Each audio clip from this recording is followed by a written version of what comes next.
Olá pessoal, muito bom dia, mais uma vez aqui na nossa videoaula.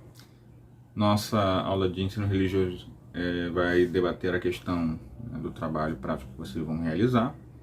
Lembrando que para ensino religioso, vamos ter apenas esse trabalho escrito, que vai valer de 0 a 10 e vai compor a média de vocês do segundo bimestre. Tá bom? Então eu escolhi como tema a diversidade religiosa no Brasil. Então vocês vão fazer na forma de pesquisa escrita no caderno. Vocês vão fazer o cabeçalho, vão colocar o título centralizado, vão fazer a pesquisa, escrever bem organizadinho, como vocês fizeram na outra pesquisa, colocar figuras e colocar fonte. Eu quero bem organizadinho aqui o nosso trabalho. Então o prazo que vocês vão ter é de uma semana, a contar de hoje. Hoje é dia 26, então vocês vão entregar até a próxima sexta, dia 3. Tá bom? Não percam o prazo. Qualquer dúvida vocês podem mandar para mim durante a semana, que eu vou tirando dúvida com vocês.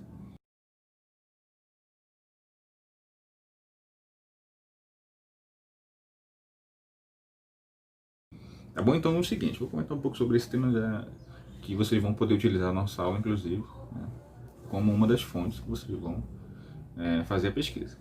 Muito bem, a diversidade religiosa no Brasil, ela tem um ponto inicial, que é a partir de 1500. Até esse período a gente vai ter no Brasil uma diversidade de tribos indígenas.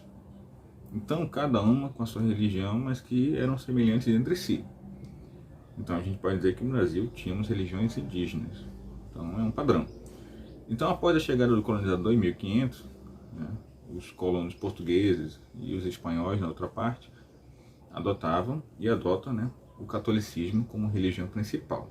Então, uma das formas de domínio sobre as outras nações foi a imposição da língua, tanto que a gente fala o português hoje, e da religião.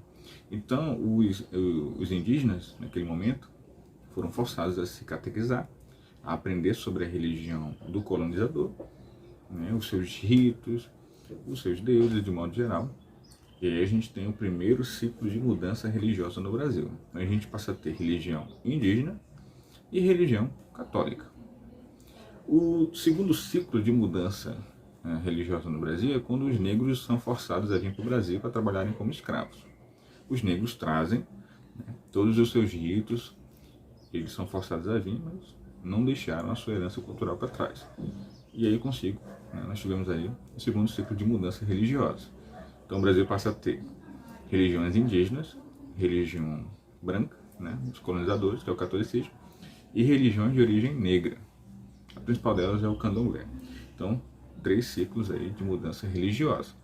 Posteriormente, a gente teve no Brasil uma atração significativa de outras etnias, associadas basicamente com atividades econômicas, como por exemplo a cafeicultura, que atraiu vários imigrantes.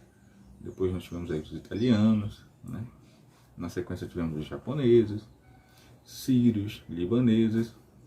Recentemente a gente teve a chegada aqui de haitianos e os últimos são de venezuelanos.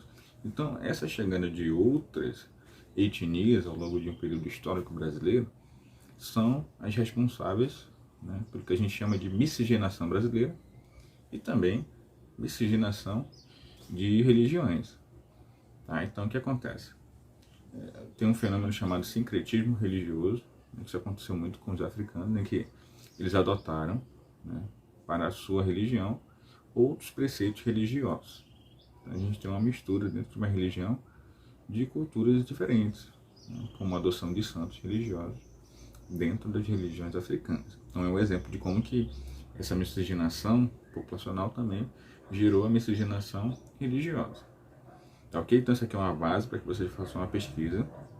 Quero que vocês expliquem para mim toda a raiz histórica, que fale sobre a diversidade religiosa, quais são as principais religiões que a gente tem no Brasil, que foram as responsáveis pela difusão dessa multiculturalidade, e também de religiões que chegaram posteriormente. Tá ok? Então espero que vocês tenham compreendido aqui um pouco do nosso conteúdo. Bom estudo para todo mundo, não esqueçam do prazo. Tchau a todos.